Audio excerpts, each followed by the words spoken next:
জয় গুরু, জয় গুরু, জয় গুরু। শতরূপে অপরূপ নিগমানন্দ গ্রন্থের পঞ্চম খণ্ড থেকে কিছু অংশ পাঠ করছি। ঠাকুরের বড় মেয়ে, লিখছেন নারায়ণী দেবী। এর আগে এই প্রবন্ধের প্রথম পর্ব আমরা শ্রবণ করেছি। আজকে এই প্রবন্ধের দ্বিতীয় পর্ব। বহুদিন পর্যন্ত শ্রী শ্রী ঠাকুর দাদামশায়ের আর্থিক অবস্থা যে কত খারাপ তা জানতেন না। দাদামশাই কিছু বলবেন না জানা কথা, কিন্তু দিদিমণিও কোনো দিন ঠাকুরের কাছে সংসারের কোনো অভাবের কথা জানাননি। মেয়েরা ঠাকুর দেবতার কাছে সাধারণত ঐহিকের প্রার্থনাই জানায়। দিদিমণি এর ব্যতিক্রম। 1329 সালে সুরমা ও বিমলা মাকে নিয়ে ঠাকুর ফণির বাসায় ওঠেন। তখন দিদিমণিদের অবস্থা স্বচক্ষে দেখে সুরমা পুরী গিয়ে ঠাকুরকে সব জানান।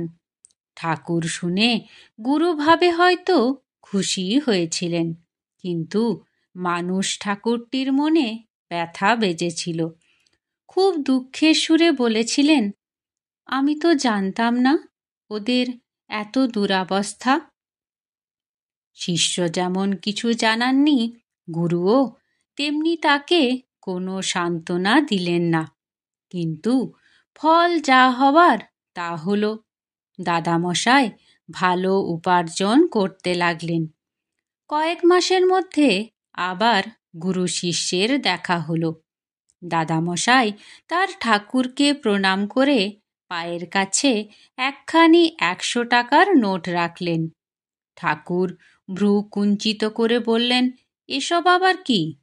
দাদামশাই সোজা তার দিকে চেয়ে বললেন, জানো এ আমার কয়দিনের রোজগার? 1 দিনের।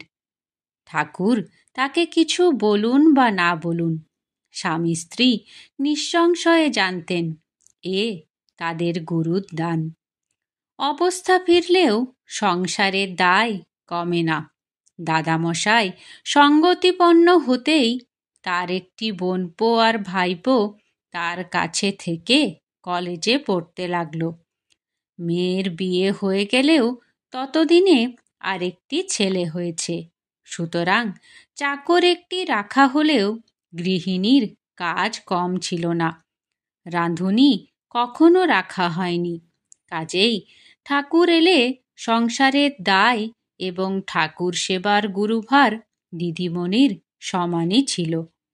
তার কাছে ঠাকুরের কথা যা শুনেছি তার কিছুটা অন্যত্র আছে। এখানে আর 2-3টি ঘটনার কথা বলবো। বড় ছেলে দাশু বড় দুরন্ত ছিল। একদিন দিদিমণি ভোগ রান্না করছেন, এমন সময়ে এই ছেলে কিছু একটা অকাজ করেছিল। উনুনের পাখা হাতে দিদিমণি ছুটে বেরোলেন ছেলের পিঠে 2 ঘা বসাবেন বলে। ছেলের হাত ধরতেই ছেলে তারস্বরে চিৎকার করে উঠল, ও মা গো, আর মেরো না গো, আমি তোমার একটি ছেলে মা, আমি মলে তুমি নির্বংশ হবে। সব কথা উপর থেকে ঠাকুর হয়তো বুঝতে পারেননি। আর মেরো না গো এই কথাই যথেষ্ট ছিল। দোতলার বারান্দা হতে ব্যস্ত পায়ে ঠাকুর ছুটে এলেন রান্নাঘরের ছাদে। সন্তোষ, ছেলেটাকে মেরে ফেলবে নাকি? মুখ তুলে চেয়ে ঠাকুরের সেই এস্ত ভঙ্গি দেখে দিদিমণি ছেলের হাত ছেড়ে দিয়ে পাখা নামিয়ে বললেন, বাবা দেখুন, আমি ওকে 1 ঘাও মারিনি, শুধু পাখা তুলেছিলাম, তাতেই এমন চেঁচাচ্ছে। সন্তোষ তাকে মিথ্যা বলছে না বুঝে ঠাকুর একটু হেসে চলে গেলেন। ছোট ছেলে গুরুদাসও স্কুল থেকে 1টার সময়ে ফিরে 2টি ভাত খাওয়ার আশায় বসে থাকত। ঠাকুর ভোগ হলে একটুখানি প্রসাদ ও পেট ভরা ভাত খেয়ে সে আবার স্কুলে যাবে। দিদিমণি ঠাকুরের খাওয়া নিয়ে ব্যস্ত। কতদিন এমন হয়েছে ঠাকুরই তাকে তাড়া দিয়ে বলেছেন, যাও যাও, আমার হয়ে গেছে, এবার সব নিয়ে নিচে যাও, খোকা নিশ্চয় বসে আছে। দাদামশাইয়ের বাড়ি হওয়া সেও ঠাকুরের কৃপা। চতুর্থ সন্তানটি হওয়ার পর কিংবা তার কিছুদিন আগে ঠাকুর তাকে বলেছিলেন, ফণি, ছেলেপুলেদের ভবিষ্যৎ ভেবে কিছু রাখছ কি? অন্তত একটা মাথা গুজবার মতো ব্যবস্থা করা দরকার তো। সবই খরচ করো নাকি কিছু জমাও। দাদামশাই কথাটা শুনলেন।